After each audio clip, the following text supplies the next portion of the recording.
नीलामणि झील का अभिशाप। हिमालय की दुर्गम पहाड़ियों के बीच छिपी नीलामणि झील के बारे में स्थानीय लोगों का कहना था कि वहां का पानी सिर्फ पानी नहीं बल्कि जमा हुआ समय था। अमावस्या की रात को झील का पानी नीले रंग की अलौकिक रोशनी से चमक उठता था।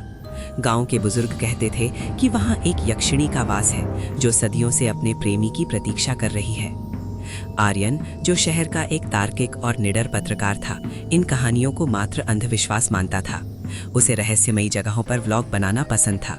इसी जुनून के चलते चेतावनी के बावजूद वह अमावस्या की रात नीलामणि झील के किनारे अपना कैमरा लेकर पहुंच गया।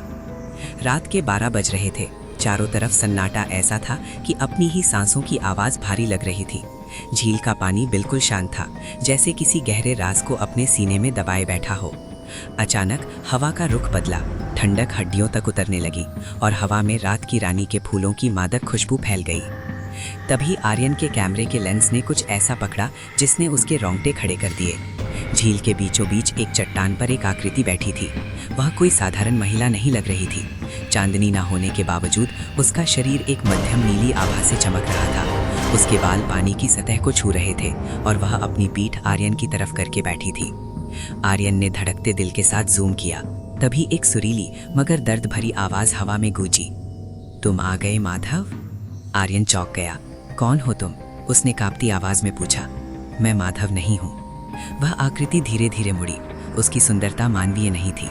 उसकी आंखों में ऐसा आकर्षण था जो किसी को भी पत्थर का बना दे, लेकिन उन आंखों में सदियों पुराना दर्द भी था।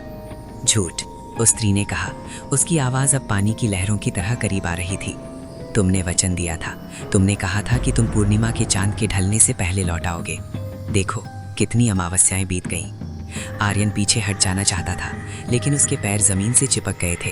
ये यक्षिणी थी, नीलामणि की वो श्रापित प्रेमिका। कहानी सच थी। किंवदंतियों के अनुसार यक्षिणी ने एक नश्वर राजकुमार माधव से प्रेम किया था और अपनी शक्तियों का त्याग कर दिया था, लेकिन माधव ने उसे धोखा दिया और कभी वापस नहीं आया। तब से वो हर उस पुरुष को अपना माधव समझती थी जो अमावस्या को वहां आता था। मेरी प्रतीक्षा अब समाप्त हुई। यक्षिणी ने अपना हाथ बढ़ाया। उसकी उंगलियां लंबी और बर्फीली लग रही थीं। मेरे पास आओ, इस बार मैं तुम्हें जाने नहीं दूंगी। जैसे ही उसने हाथ आगे बढ़ाया, झील का पानी उफनने लगा। आर्यन को महसूस हुआ कि कोई अदृश्य शक्ति उसे पानी की ओर खींच रही है। उसका दिमाग सुन्न हो रहा था। यक्षिणी का चेहरा, जो पल भर पहले सुंदर था, अब क्रोध और विभत्सता से बदलने लगा था। उसकी त्वचा पीली पड़ गई और आंखों की जगह 2 गहरे काले गड्ढे नजर आने लगे। नहीं, मुझे छोड़ दो, आर्यन चिल्लाया और उसने अपनी पूरी ताकत लगाकर अपनी जेब से वो ताबीज निकाला जो गांव के पुजारी ने उसे जबरदस्ती दिया था। जैसे ही ताबीज बाहर आया, यक्षिणी एक तेज चीख के साथ पीछे हटी। धोखा, फिर से धोखा! उसकी चीख से पहाड़ कांप उठे। आर्यन को जैसे ही अपनी सुधाई, वो बिना कैमरा उठाए, बिना पीछे मुड़े अपनी जान बचाने के लिए भागा। उसके पीछे झील का पानी उबल रहा था और हवा में वही दर्दनाक पुकार गूंज रही थी। माधव, माधव! अगली सुबह गांव वालों को आर्यन बेहोशी की हालत में जंगल के किनारे मिला। उसे होश तो आया, लेकिन वो अब पहले जैसा नहीं था। वो अक्सर शून्य में घूरता रहता और बड़बड़ाता। वो अभी भी इंतजार कर रही है।